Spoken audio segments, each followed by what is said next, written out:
Teachers day special. ఈరోజు మన కథ ఒక టీచర్ స్పర్శ.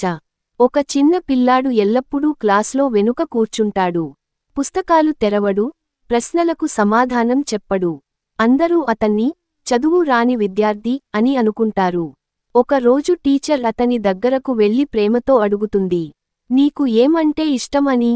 పిల్లాడు కొంచెం భయంతో డ్రాయింగ్ అంటే ఇష్టం అని చెపుతాడు. తరువాతి రోజు టీచర్ క్లాస్లో ఒక డ్రాయింగ్ పోటీ పెడుతుంది. ఆ బాలుడు తన మనసులో ఉన్న బొమ్మను వేసి అందరికీ చూపుతాడు.